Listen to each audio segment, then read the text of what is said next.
people get upset with me because I bring in religious themes, but I understand some things about mythology and religion. And it's not an accident that the axiomatic Western individual is someone who was unfairly nailed to a cross and tortured. It's like, yes, right, exactly.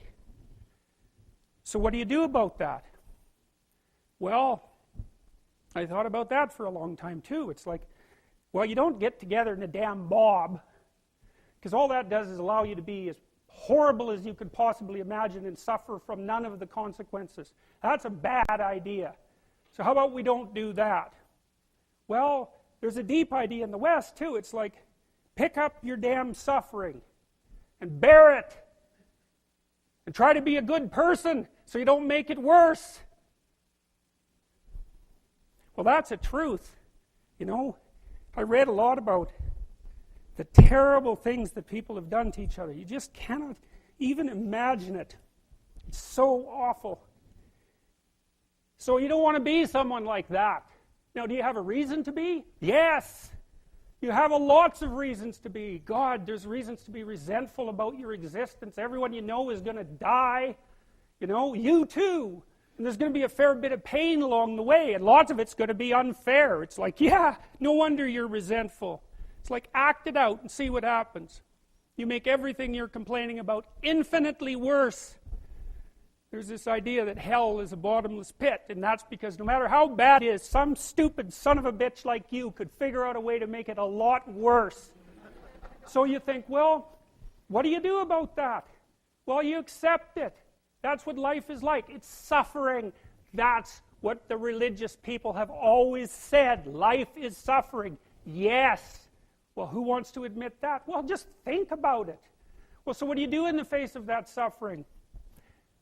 Try to reduce it.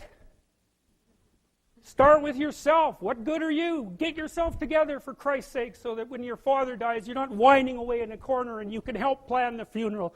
And you can stand up solidly so that people can rely on you. That's better. Don't be a damn victim. Of course you're a victim. Jesus, obviously. Put yourself together. And then maybe if you put yourself together, you know how to do that. You know what's wrong with you, if you'll admit it. You know there's a few things you could polish up a little bit, that you might even be able to manage in your insufficient present condition.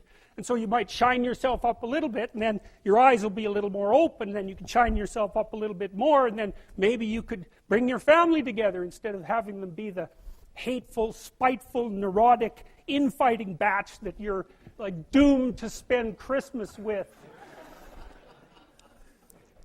So then you fix yourself up a little bit, kind of humbly, because, God, you're a fixer-upper if there ever was one. And then you got to figure out, well, can you figure out how to make peace with your idiot brother? And probably not, because he's just as dumb as you, so how the hell are you going to manage that? And so then maybe you get somewhere that way, and your family's sort of functioning, and you find out, well, that kind of relieved a little bit of suffering, although it reduced the opportunities for spiteful revenge, and that's kind of a pain in the neck. And so then you get your family together a little bit, and you're a little clued in then, at least a bit, because you've done something difficult that's actually difficult. You're a little wiser, and so then maybe you could put a tentative finger out beyond the family and try to change some little thing without wrecking it. It's like, our society is complex, and we teach our students that they could just fix it. It's like, go fix a military helicopter and see how far you get with that. It's like, what are you going to do? You're like a chimp with a wrench. Whack! Oh, look, it's better. It's like, no, it's not better. Things are complicated, and to fix things is really hard. And you have to be like a golden tool to fix things, and you're not. So, and that's the other message of the West. It's like, how do you overcome the suffering of life? And I'm not saying it's only the message of the West. How do you overcome the suffering of life? Is be a better person. That's how you do it. Well, that's hard.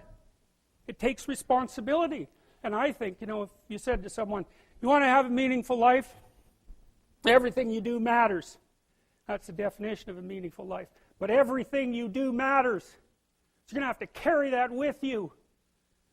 Or do you want to just forget about the whole meaning thing and Then you don't have any responsibility, because who the hell cares? And you can wander through life doing whatever you want, gratifying impulsive desires for how useful that's going to be.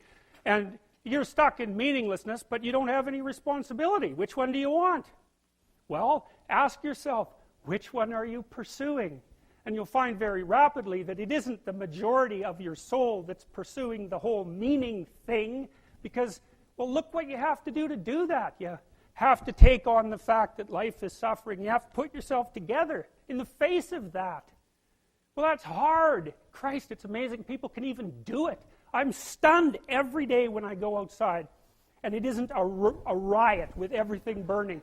Because really, God, you talk to people, it's like, I knew this guy, he'd been in a motorcycle accident, and it really ruined him, and he was like a linesman, you know, working on the power, and he was working with someone who had Parkinson's disease, and they had complementary inadequacies, and so two of them could do the job of one person, and so they're out there fixing power lines in the freezing cold, despite the fact that one was 3/4 wrecked with a motorcycle accident, and the other one had Parkinson's. It's like, that's how our civilization works. It's like, there's all these ruined people out there, they've got problems like you can't believe. Off they go to work and do things they don't even like, and look, the lights are on. My God, it's unbelievable. It's a miracle. It's a miracle. And we're so ungrateful. College students, the postmodern types, they're so ungrateful. You know, they don't know that they're surrounded by just a bloody miracle. It's a miracle that all this stuff works, that all you crazy chimpanzees that don't know each other can sit in the same room for 2 hours sweltering away without tearing each other apart, because that's what chimps do. So, anyways, so what happened? Well, I made some videos, and I got to the bottom of some things, at least as far as I can tell, so I told you what the bottom is, and then I got this idea about what you might do about it, which isn't my idea. It's not my idea.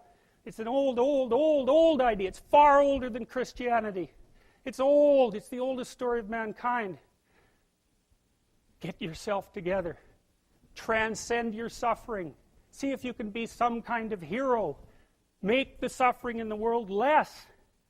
Well, that's the way forward, as far as I can tell, if there is any way forward. And that's what's under assault by the postmodernists. So look out, because they know exactly what they're doing, and they know exactly why they're doing it. And that's what it looks like to me. So, that's it.